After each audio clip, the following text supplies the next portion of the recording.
Hello tout le monde, j'espère que vous allez super bien, j'espère que vous êtes en train de passer une excellente semaine et que vous êtes en train de passer un excellent mois de mars qui vient avec une énergie astrologique très particulière et surtout dans lequel on va avoir les deux éclipses de cette saison d'éclipses. Donc la première éclipse, nous allons l'avoir le 14 mars. Elle va se faire à 7h59 heure Paris, donc ça dépend de l'endroit dans lequel vous habitez, et elle va se faire dans le degré numéro 23 du signe de la Vierge, avec une composition astrologique très intéressante. C'est sur ça dont j'ai envie de vous parler dans cette vidéo pour vous donner plus de clés de compréhension, pour profiter de cette énergie et apprendre un peu à la traverser. Mais avant de commencer, si c'est la première fois que vous passez par ici, je m'appelle Laura, je suis astrologue et je suis lectrice de mémoire akashique. Je vous rappelle aussi que dans la petite boîte de description de mes vidéos, je vous laisse toujours mon mail si vous voulez me contacter pour faire une séance d'études des cartes natales, d'études de transit par exemple pour ce 2025 ou bien une étude de révolution solaire. Il est aussi possible de me contacter si vous souhaitez faire une séance de mémoire akashique, si c'est un outil que vous connaissez déjà ou que vous aimeriez bien explorer. Je vous invite à me contacter et je vous partage comme ça toute l'information. Bien, maintenant, parlons de cette première éclipse dans le signe de la Vierge. Est-ce que vous êtes prêts? Écoutez, quand je suis en train de voir les différentes cartes de ces éclipses de ce 2025, pour moi, l'éclipse la plus puissante, c'est celle du 14 mars. Pour moi, c'est peut-être l'énergie la plus complexe qu'on va traverser dans cette année 2025 et surtout dans ces mois de mars parce qu'elle vient avec une ouverture énergétique très particulière. Alors, en astrologie, les éclipses sont toujours des périodes d'une grandissime intensité. Les éclipses se font toujours très proches de nodes du karma. Et les nodes du karma, que ce sont des pointes mathématiques dans le ciel, sont imaginées comme des portails à travers lesquels l'énergie rentre dans la conscience collective et dans la conscience individuelle. Imaginez que c'est à travers de ces points mathématiques que l'univers rentre ou nous amène, nous donne de l'information pour notre chemin de conscience, pour continuer à apprendre et continuer à élargir et approfondir sur qui on est et sur ce qu'on va vivre comme expérience de vie. C'est pour ça que les éclipses, moi j'aime bien dire que ce sont des moments dans lesquels l'âme, elle va vivre un petit rééquilibrage. Imaginez les éclipses comme ces moments dans lesquels notre âme va prendre note. Elle va observer, elle va regarder, elle va se dire, bon là par exemple avec moi, Laura, écoute, mon âme qui regarde ma vie et qui dit, Laura, on avait un projet de vie et moi en tant qu'âme, je cherche à déployer ma conscience dans la matière. On avait choisi une direction et là je vois que peut-être tu n'es pas tout à fait dans le bon travail et dans la bonne relation. Oui, ou en train de créer, de construire ce qui est le plus cohérent avec cette volonté d'incarnation divine. Donc, pendant la saison d'éclipse, c'est un peu comme si l'âme, elle prend note et elle réajuste, elle réaccommode. C'est pour ça que pendant cette semaine, cette parenthèse dans les temps et cette parenthèse dans le ciel qui a commencé le 28 février, attention, avec la nouvelle lune dans les signes du poisson, on voit qu'il y a certains changements ou certaines circonstances de vie qui soit ils arrivent d'une façon complètement inattendue et ça nous demande de nous recentrer, de refaire notre liste de priorités, de nous réaccommoder à une situation ou bien des circonstances, des situations que ça faisait un moment, que c'est un peu tendu, qu'on résistait, qu'on voulait insister, que ça, définitivement, ça ne tenait plus la route, ben en fait, ça explose, ça casse un peu. Oui, bien évidemment, les secteurs de la vie dans lesquels on va voir ce grand changement dépend beaucoup de signes, donc de l'axe astrologique dans lesquels les éclipses se produisent. Pour que vous puissiez comprendre un peu plus, imaginez, l'année dernière, depuis juillet 2023, jusqu'à là, on va voir une dernière éclipse en mars. Mais on a eu toute la série d'éclipses dans l'axe Bélier-Balance. Et dans la Balance, l'endroit du zodiaque dans lequel le node sud a transité. Qu'est-ce qu'on a été très invité à observer pendant cette période de temps? Nos liens, nos relations, notre façon de construire des associations, des collaborations, de rentrer en connexion avec l'autre. Disons, ces éclipses ont ramené toute l'énergie de la conscience qui nous a permis de voir là où il y avait un manque d'harmonie, là où les liens n'étaient pas en équilibre. Et normalement, dans chaque éclipse, on a eu de l'information qui nous a permis de faire une prise de conscience. Maintenant, en fait, ce qu'on va commencer à vivre, c'est exactement la même chose. Mais cette fois-ci, les éclipses vont commencer à se produire dans l'axe Poisson et Vierge. Donc, on passe de l'axe de la relation avec soi-même, qui est le Bélier, l'affirmation de sa personnalité, et la Balance, la relation avec l'autre, l'interaction avec l'autre, à vivre un chemin, un apprentissage dans l'axe Poisson-Vierge. Poisson, spiritualité, connexion avec le monde émotionnel, connexion avec le monde subtil, et élargir la conception de qui on est, élargir la perception de notre réalité. Et Vierge, notre santé quotidienne, notre cœur, nos routines quotidiennes, la façon comme on organise notre journée, comment on range, comment on planifie, mais aussi comment on se met au service précisément de l'expression de quelque chose qui est plus grand que nous. Comme nous, ici, à une échelle très individuelle, on permet cette conscience divine d'atterrir d'une certaine façon dans la terre et dans la matière. Bien, là, on va vers une éclipse de pleine lune dans les signes de la Vierge. Donc, je vais vous montrer la carte, comme ça, vous pouvez voir. Qu'est-ce qu'on a dans cette éclipse? On est dans une pleine lune, mais c'est une pleine lune qui va être éclipsée. Donc, on ne va pas la voir, tout simplement, parce que la Terre va s'interposer entre la lumière du soleil et les reflets de la lune. La lune, elle est dans le degré numéro 23 du signe de la Vierge, mais en conjonction avec le node sud. Et c'est ça qui fait que cette éclipse soit tellement intense. Bon, c'est une des raisons pour lesquelles cette éclipse est tellement intense, parce que si vous regardez de l'autre côté de la carte, dans les signes du poisson, vous pouvez déjà voir qu'il y a plein de mondes dans ce secteur de la carte. Mais je vais me focaliser dans la lune en conjonction avec le node sud, et ensuite je vous parle un peu plus de l'autre côté de la carte. On est dans une période de pleine lune. Donc, vous savez, si vous suivez mon contenu depuis un moment ou que vous suivez le contenu astrologique des autres personnes, les pleines lunes sont des moments de manifestation. C'est des moments dans lesquels on peut voir réellement refléter dans le monde et à travers de nos interactions et de nos liens, ces endroits où on doit mettre un peu de lumière encore. Oui? Les pleines lunes, c'est des moments dans lesquels on peut faire un check-up, on peut faire un bilan. Oui, on peut prendre note, faire un to-do list, là je vous parle vraiment en termes très vierges, et dans laquelle on peut regarder, faire un constat. Ok, comment ça se passe la thématique que j'ai envie de travailler? Comment je suis dans mes projets? Oui, comment ça se manifeste cette harmonie de ce travail personnel? Ou bien il manque d'harmonie si le travail n'a pas été fait encore, si la prise de conscience n'a pas été actée, si je ne me suis pas responsabilisée de ce qui me correspond à moi. Bien, la pleine lune dans le signe de la Vierge, d'habitude, elle nous montre là où on a des routines quotidiennes qui sont plus en adéquation avec nous, qui sont plus en cohérence avec ce qu'on souhaite avoir. Quand on a la pleine lune dans le signe de la Vierge, c'est un peu comme si on a un reflet de ce côté beaucoup plus sombre de ce signe. Et le côté radical de la Vierge, c'est précisément une pensée radicale. Et c'est aussi une envie de contrôle. C'est aussi une envie de tout micro-contrôler, micro-manager, mais qui nous amène du coup à une expérience de la vie dans laquelle il y a beaucoup de stress tout le temps, parce qu'il y a beaucoup de contrôle et beaucoup de rétention d'une certaine façon.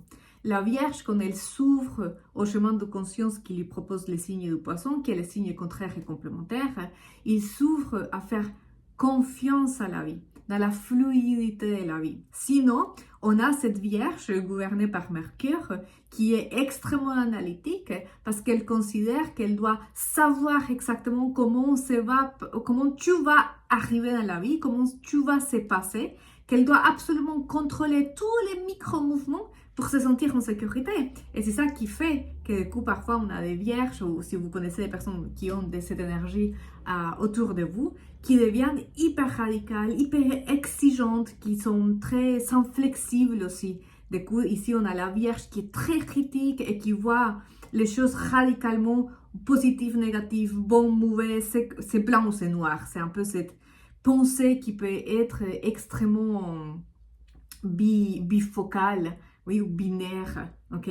Quand la Vierge, elle s'ouvre, quand la Vierge, elle se permet de connecter avec la sensibilité du poisson, elle commence à travailler dans une notion de confiance, de sérénité dans la vie, d'apaisement. Du coup, on a les côtés très lumineux de ces signes que moi, personnellement, j'adore parce que du coup, on a la Vierge qui, ok, on va construire un quotidien. Oui, il faut s'occuper des choses, bien évidemment, parce que si on va, rappelez-vous, dans la radicalité du poisson, on est dans les mondes du royaume de liqueur de marshmallow rose, où on oublie qu'il faut payer le loyer, qu'il faut travailler, qu'il faut manger, qu'il faut s'élever, qu'il faut faire les courses, toutes ces choses de la vie quotidienne. Et c'est là où la Vierge, avec sa capacité de structuration, sa capacité d'organisation, sa capacité analytique, mais du coup, avec cette composante rajoutée du poisson, elle fait confiance à la vie, mais elle sait qu'elle doit agir dans la matière, qu'il faut créer une espèce de cohérence entre ce que je souhaite vivre et ce que je fais au quotidien.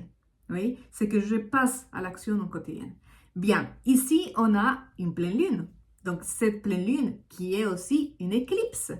Donc, ici, c'est déjà, on est dans une intensité lunaire parce que c'est la pleine lune, mais en plus, cette pleine lune qui est, on va dire, une pleine lune qui a pris un Red Bull, beaucoup de café et qui a l'énergie encore beaucoup plus intense.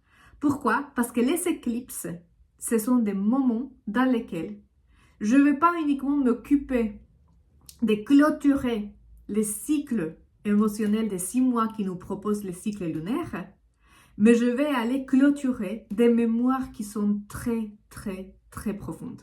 Oui? Ici, en plus, comme vous le voyez à la carte, la pleine lune est en conjonction avec le node sud. Et le node sud est un point mathématique dans la carte natale, dans le ciel d'astrologie, qui est extrêmement karmique. Alors, quand je parle des karmas, je fais référence à la loi cause et conséquence. C'est la loi de la causalité en astrologie. C'est-à-dire qu'à toute action que j'engendre, toute action physique, et c'est pas bouger ma main, oui, mais attention, parce que cette loi est beaucoup plus subtile, c'est pas uniquement l'action dans la matière, les mouvements dans la matière, mais ici, c'est aussi la pensée, c'est aussi l'émotion, c'est tout ce que je produise dans mon champ aura une conséquence. Cette conséquence, je peux la voir manifestée dans l'immédiat. Donc, je vais vous donner un exemple très concret. Donc, par exemple, j'ai cette jolie sphère. J'espère que, voilà, elle se voit bien. Donc, la loi de la cause-effet me dit, si je ouvre mes doigts, elle tombe, parce qu'il y a la force de gravité. Okay? Là, j'ai une cause qui serait lâcher la petite boule, et l'effet, c'est qu'elle tombe dans mon autre main. Okay? Soit je vois ces résultats dans l'immédiat, comme là, il y a une cause-effet qui est très, très facilement, on peut la percevoir dans la vie, soit je verrai cet effet beaucoup plus tard. Soit dans cette vie, attention, on est dans un point qui est très spirituel, soit dans une vie prochaine. Ok? Et c'est ça qui rend du coup cette éclipse un petit peu plus compliqué à l'heure de l'interpréter, à l'heure de la ressentir. Parce que du coup, la pleine lune nous dit on va clôturer un cycle. Mais la pleine lune en conjonction avec le node sud, il nous dit quoi? Elle nous dit ah!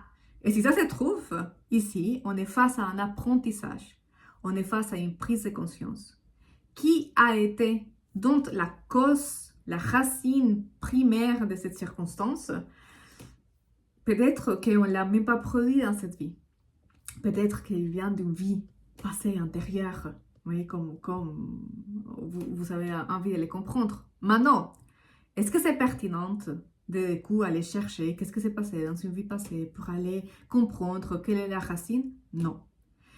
Pourquoi? Parce que la vie la plus importante que nous sommes en train de vivre, c'est celle-ci. C'est celle-ci dans le présent. Si je comprends cette loi de cause et effet, on fait l'invitation, c'est de me focaliser, pas en ce qui s'est passé, parce que je ne peux pas revenir dans le passé, je ne peux pas rétrograder dans mon existence, pas dans tous les cas dans ce temps, dans cette dimension matérielle. Mais si je comprends, je peux commencer à mettre en place, appliquer des changements aujourd'hui pour que la cause que je génère aujourd'hui génère des effets à futur qui soient beaucoup plus en cohérence avec ce que j'ai envie de voir manifester dans ma vie. Donc, par exemple, si, signe la Vierge, je suis tout le temps en train d'essayer de contrôler et contrôler et contrôler et contrôler, je vais probablement générer beaucoup d'angoisse. J'ai une cause et j'ai un effet. Et en même temps, j'ai un souhait qui est vivre ma vie en paix. Et c'est pour ça que je cherche à contrôler absolument tout. Parce que finalement, ce que je veux, c'est d'être tranquille. Oui? Mais comment est-ce que je peux arriver à un état de tranquillité et de paix si je construis un chemin d'angoisse et de contrôle? Ok? La loi de la cause et de l'effet nous dirait change la construction de ces chemins pour arriver, du coup, à cet résultat un peu plus apaisé, un peu plus calme et un peu plus sécurisante. Bien, parce que c'est une éclipse de pleine lune, en fait, ici, ce qu'on va voir, c'est le côté sombre, en fait, du signe. Quand la lune, elle va s'éclipser par la Terre. Elle va s'éclipser par ce symbole d'expérience. La Terre nous dit l'expérience, la vie passée, ce que j'ai déjà vécu, ce que j'ai déjà expérimenté. Donc, ici, on peut voir les fantômes revenir à la vie. Les fantômes de qui? De nous, de notre psyché, de notre mode de fonctionnement. Oui? Ou dans ce secteur de la Vierge, notre vie quotidienne et nos routines quotidiennes. Cette éclipse, il est très puissante. Pourquoi? Parce que l'énergie ne va pas juste dans un sens. Si on doit prendre conscience qu'il y a quelque chose à lâcher complètement, qu'il y a quelque chose à laisser derrière, on clôture un mode opératoire qui n'est plus fonctionnel pour nous, qui ne marche plus, qui n'est plus en adéquation avec ce qu'on a envie de voir refléter dans notre vie quotidienne. Pourquoi? Pour nous s'ouvrir à l'apprentissage que tous ces planètes dans les signes du poisson sont en train de nous montrer. Ok, donc là, on a qui? On a Saturne dans les signes du poisson, on a le Soleil dans les signes du poisson, on a les nodes nord dans les signes du poisson, on a Vénus dans les signes du poisson. Attention, parce que dans les signes du Bélier, on a Vénus qui est déjà rétrograde, Mercure qui va commencer sa rétrogradation le 15 mars, une journée après l'éclipse, ok? Et on a aussi Chiron. Si vous voulez savoir beaucoup plus sur la météo générale de ce mois-ci et que vous ne l'avez pas fait encore, je vous invite à regarder ma vidéo de la semaine dernière, de samedi, où je vous ai donné tous les moments clés de ce mois-ci. Je vous les laisse par ici, tout au long. Ça vaut la peine d'aller les regarder et avoir ça en tête aussi. Parce que l'énergie de l'éclipse, on doit l'insérer dans cette grande macrocosmos, cette météo astrologique générale. Bien. Saturne, Soleil, node nord, Neptune dans les signes du poisson. Surtout les nodes nord dans les signes du poisson. Donc les nodes nord, rappelez-vous, c'est cet endroit dans le ciel à partir duquel ou au travers duquel la conscience, elle va rentrer. On est invité à adapter, à ingérer d'une certaine façon la leçon du poisson. Les signes du poisson nous parlent de quoi? Nous parlent qu'on doit apprendre aussi que dans la vie, il y a un ordre cosmique. Que dans la vie, il y a des cycles, des macro-cycles, et on peut l'observer juste en observant la nature. Il y a des modes de fonctionnement dans la vie qui sont macro et qui nous dépassent à notre contrôle individuel. Si je suis uniquement dans la radicalité de la Vierge, j'ai envie de tout contrôler ici. Si je suis dans la radicalité du Poisson, je lâche absolument tout et du coup j'oublie de payer le loyer à nous, de manger et toutes ces choses. Bien, le but c'est de trouver un équilibre, un juste milieu entre deux énergies. De quoi il faut que je m'occupe ici et qu'est-ce que je peux lâcher et faire confiance pleinement à quelle vie elle va juste me montrer quel est ce chemin. Le signe du Poisson est en train de, c'est un point qui est extrêmement sollicité en ce moment. Il est en feu l'énergie du Poisson.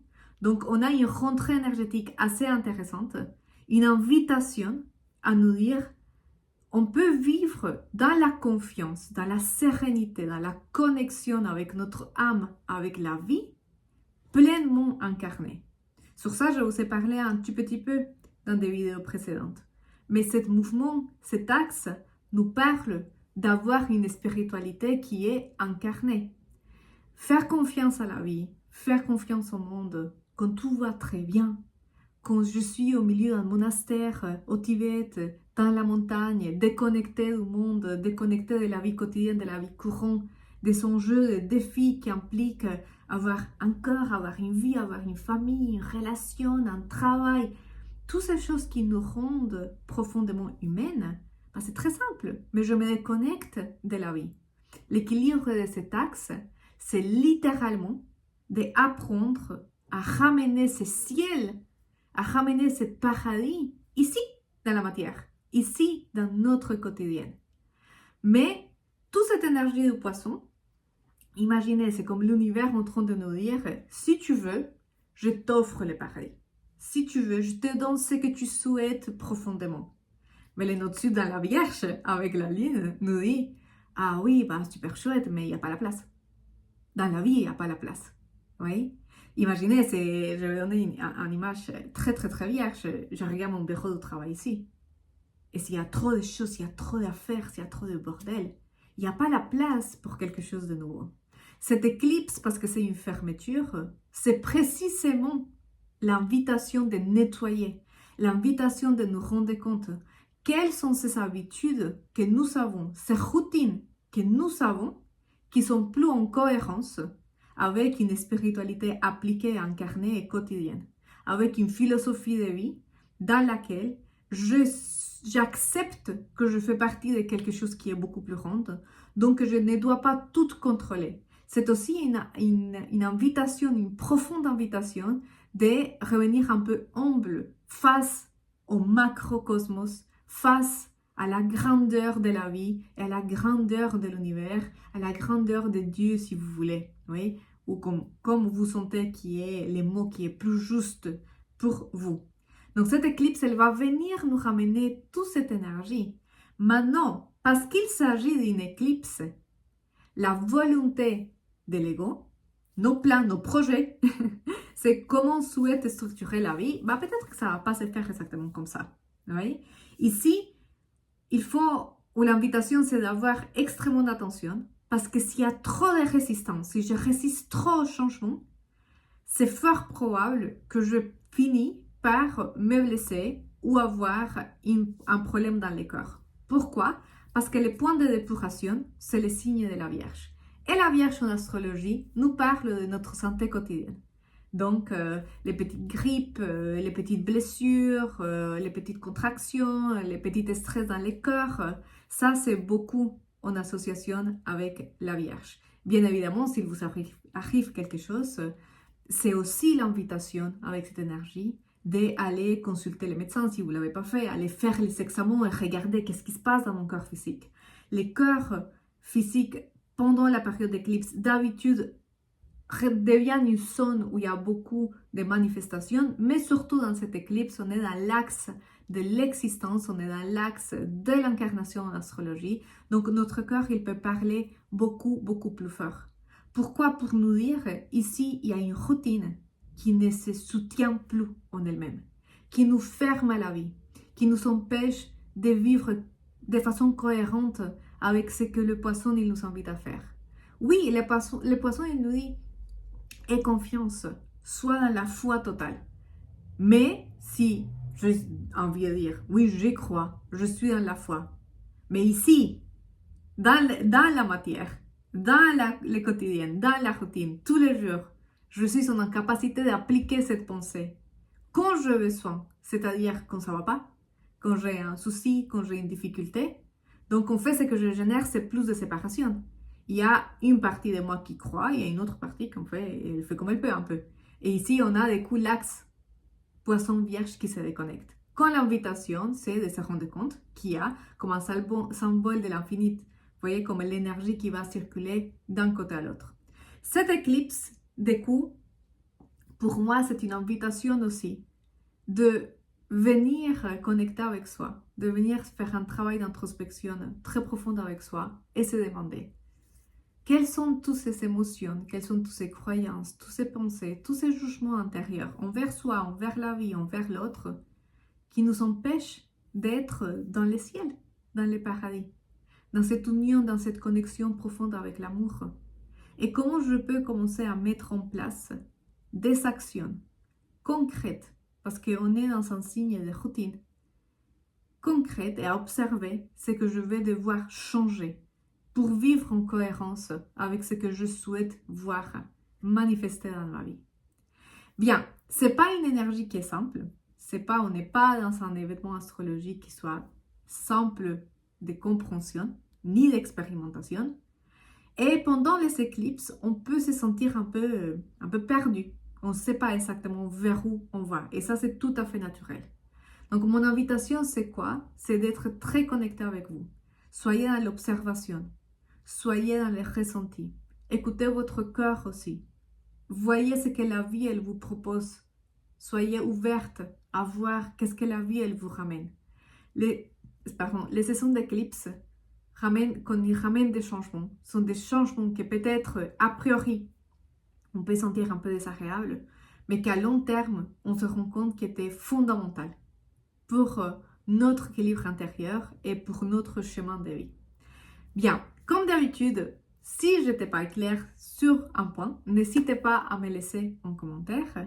N'hésitez pas à me laisser toutes vos questions aussi, comment vous sentez cette énergie. On est à une semaine de cette éclipse, donc on va commencer à sentir l'intensité un peu monter tout au long de la semaine prochaine. Donc racontez-moi comment vous sentez cette énergie. Et sinon, je vous dis à très bientôt pour une nouvelle vidéo où je vais continuer à vous déployer ce ciel du mois de mars qui vient avec beaucoup d'aspects, beaucoup de mouvements, mais beaucoup d'opportunités aussi. Bien, je vous remercie si vous êtes arrivé jusqu'ici et je vous invite aussi à faire like, à me suivre, à partager mon contenu. C'est le jeu de la plateforme, donc si vous voulez jouer avec moi, je suis contente et heureuse. Et sinon, je vous dis à très bientôt.